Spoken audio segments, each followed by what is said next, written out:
I'm the great-granddaughter of former U.S. President Dwight David Eisenhower. I've always had a very strong calling and mission, and I think it has a lot to do with, in a way, continuing his legacy or doing certain things that he wasn't able to do as far as helping us to understand what the extraterrestrials are all about in relationship to connecting with our governments and contacting our governments. I also have my own unique journey, which is very complementary, that has to do with the balancing of the masculine and feminine on the planet, and helping people to understand a lot of the programmings and conditionings that have been passed down generation to generation that has kept us from being able to access our greater abilities. And along the way, I discovered that there's a connection between the two. Certain negative ET beings that have compromised us, and many, many benevolent beings that are here to assist us in our awakening, which has a lot to do with upgrading our DNA and expanding into our multidimensional embodiments, and recognizing that we are on a multidimensional planet and that there's all sorts of life out there. Well, this planetary body was seeded with a 13D monadic core. Basically, we used to exist in higher dimensions on Atlantis and Lemuria, and it sort of acted like the right brain and the left brain. Everything was very much in balance, and we had very powerful abilities. We had much more of our DNA turned on, which is now dormant.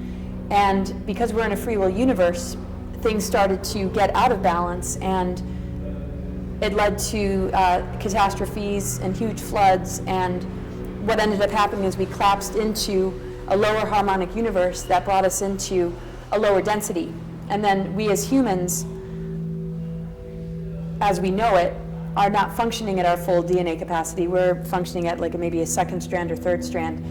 And so when this new creation was happening, when we sank into this lower density, it was seeded as an ascension planet to help to guide us along the way, so that eventually, during this window period, we would have the opportunity to expand and to blossom in our consciousness.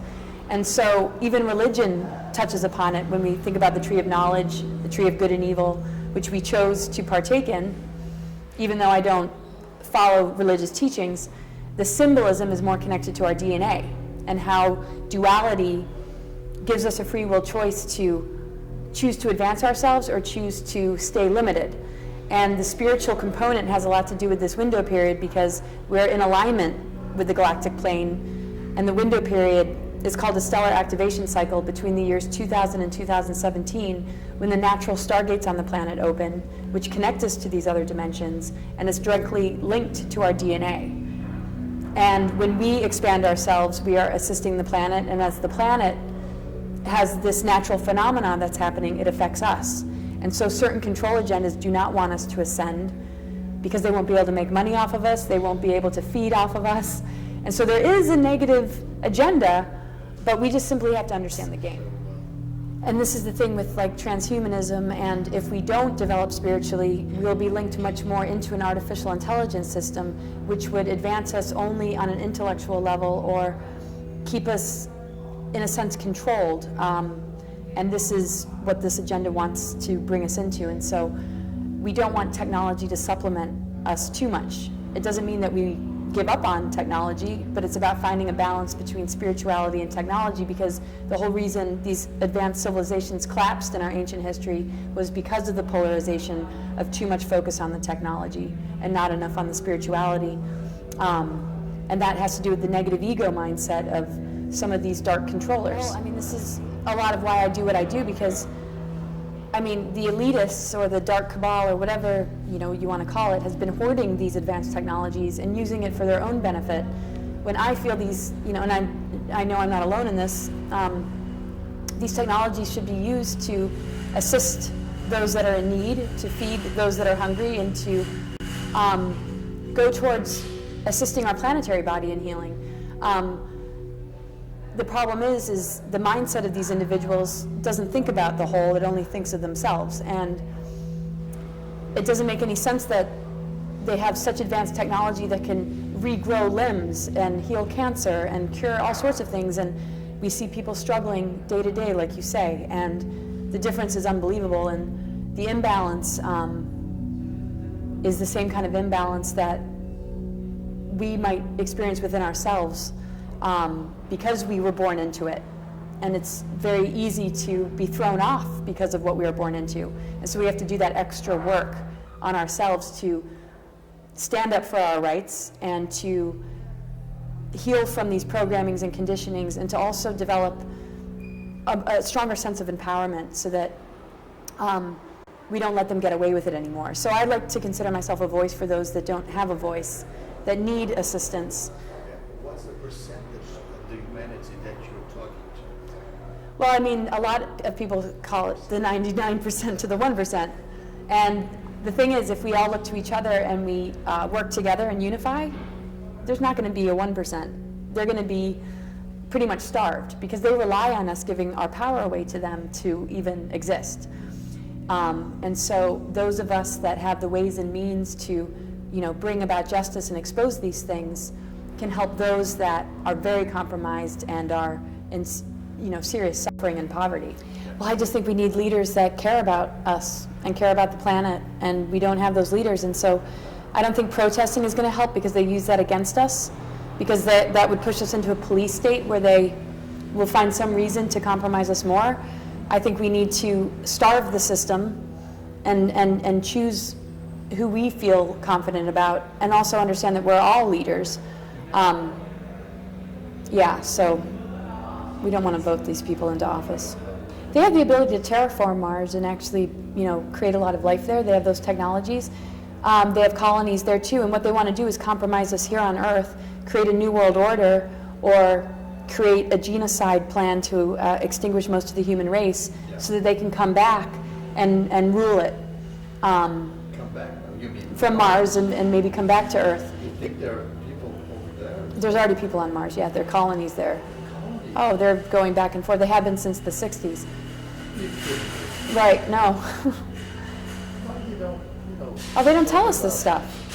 So, because they're selfish, and it's all about them, and they have an agenda, and that's why I refused to go, because I was recruited in 2006, and I was like, something's not right here, and just like you, I don't want to go to, I love this planet, and we need to take care of the needs of the people here, and we need to expose everything, and we need to make informed decisions together, and not be manipulated by these leaders who create these facades, which is shown to us in the news. These like NASA, and I'm not saying all the individuals involved are false, but they don't tell us about the secret space program. They don't tell us about why these wars are happening. I mean, a lot of it has to do with the control of these stargates that they want to keep from opening, and a lot of it is, of course, the greed and power. And so they take that greed and power off planet, and that way they're not affected by all the different assaults and toxins that they're throwing at us, and they have a breakaway civilization just for them,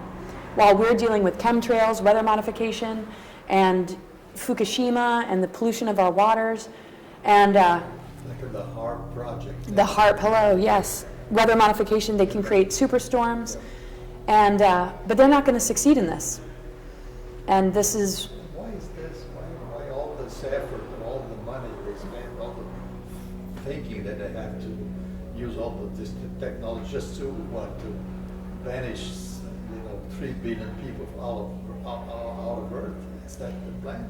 Well, they want to, it's either extinction or it's... The population. That's a good... Yeah, they want to shrink... That's a good idea. Well, I mean, there is a lot of people, but I think nature and just the planetary body, which is an organism with its own consciousness, can create its own balance, because that's, natural disasters can do that, but you can fit the whole world population in the country of New Zealand, and everybody can fit. I mean, there is enough room, but people who are deciding the fate of humanity shouldn't be the ones that are keeping us from the medicine and the cures that we need. It should be more based on nature deciding than humans that are corrupt. And the thing is, we're in a multidimensional cosmos, so we're not all going to be packed into this one Earth. We have the ability to move on to other star systems and other places, and they're trying to stop our potential from even being able to do that. So it's either extinction or it's New World Order.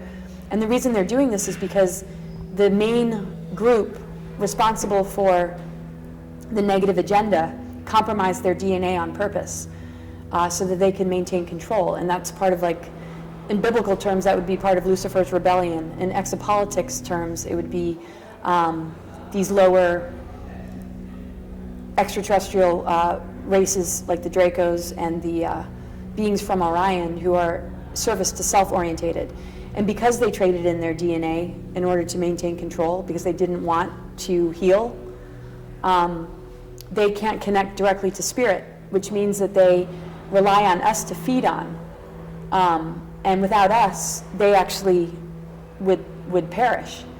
And so they have advanced technologies to keep them alive, and their life cycle has to do with using our energy to power up those technologies, because our free energy is being used as a weapon against us, but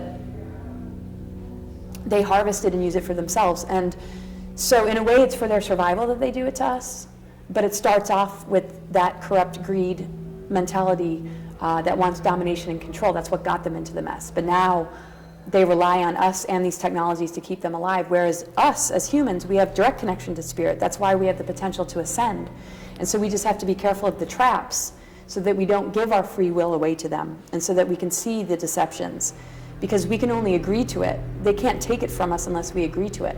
And so if people are consciously voting these people into office and allowing themselves to be manipulated, that's where the danger is. But once we wake up, we're free of the programmings, and we can actually handle the assaults and the toxins, because our DNA is advanced enough when we upgrade it to be able to handle all of it. So, am I allowed to say that there's a battle in the skies? There has been for a long For a time. long time.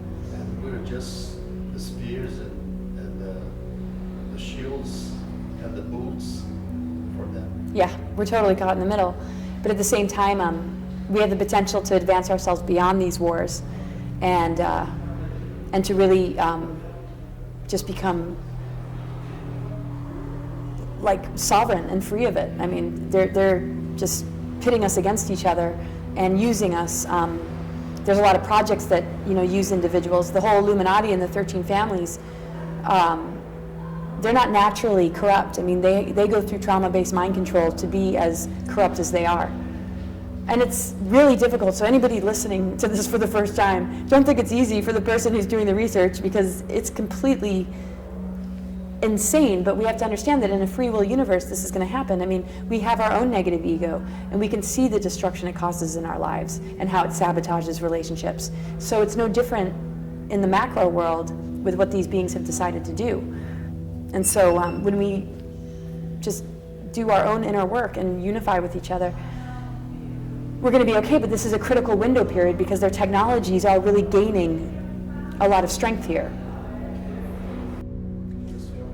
Yes, I just want to, just share that no matter how dark and difficult the information is, to allow it to empower you, to allow it to remind you of who you are. Don't let it crush you. Don't let it cause you to feel the doom and gloom, because that's what they want. I mean, the only reason I expose this stuff is so that we can see that we need to say goodbye to that system and start to work on what is truly organic and what's available to us based on the nature of this planetary body and what's happening in the cosmos with the Venus transits, which is what the Mayans understood that had brought us into the window period we're in.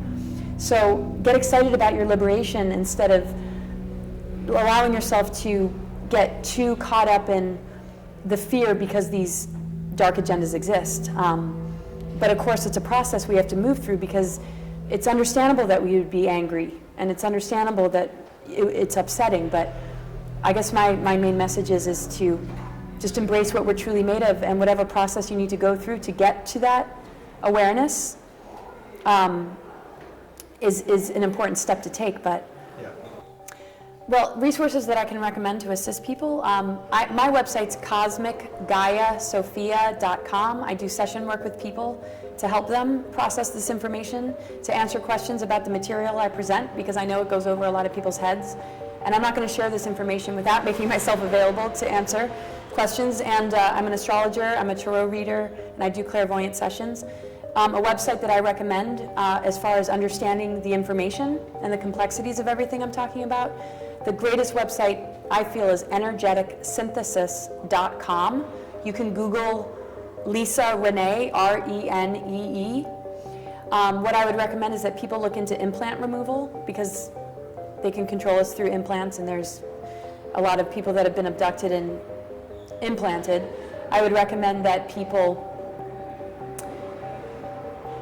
really work on, grounding themselves, and, maybe working with essential oils, and, really, good and healthy diet, and meditation is, of course, good, and, Avoid newspapers. and what, Television. forget all that. News. Forget all of that, because that's just going to sink your energy. And the thing is, every time we're about to take a huge leap in human consciousness, that's usually when bad news ends up happening, so that we don't achieve that expansion. And so, thank you. I would absolutely minimize your time of watching TV, and if you are going to watch it, be an observer. Don't get sucked into it. Observe the games being played and put that lens on instead of believing everything you hear, because most of the mainstream media is owned by the very people that are compromising us. And